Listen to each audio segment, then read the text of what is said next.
Hi, Miss Regina Felix. Can you tell me about yourself? Hello, good day, Madam and Sir. My name is Regina J. Felix. Can call me Gina. I am 45 years old. I am married. I finished my high school study. My husband is a driver. Do you have kids? Yes, I have two sons, 18 years old and 28 years old. How many siblings do you have? I have three siblings. Do you have work experience abroad? Yes, I have. I work in Hong Kong for 4 years. And June Moon, I'm taking care of two kids, 6 years old and 9 years old. I do taking care of the food of the kids. I do cleaning the house, washing and ironing. Sometimes I go to market and I cook the food also.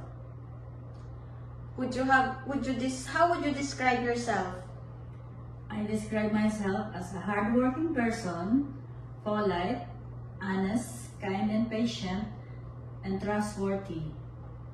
Do you have any tattoo? No, Did you undergo to any kind of surgery? no. Why do you want to work abroad? I want to work abroad again because I need to support the college of my son. Are you scared of dogs and cats? I am not scared in small dog, but I am scared in big dog. Can you give us your idea on how would you handle a naughty child or children with tantrums?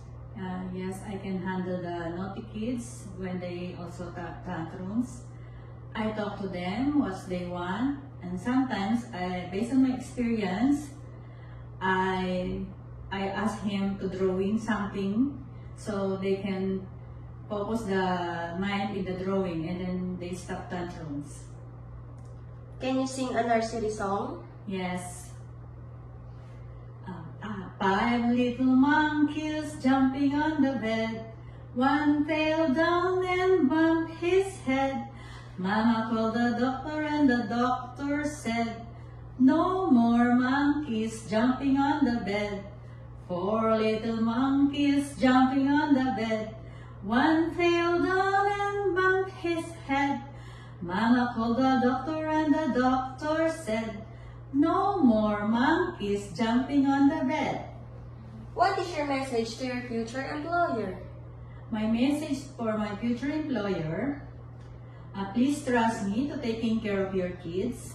I will love them as my own, and I taking care all the things to do in the house. I promise to be polite, honest, and loyal to my employer, and I will do the rules, all the rules and responsibilities of my employers. Thank you, Madam and Sir.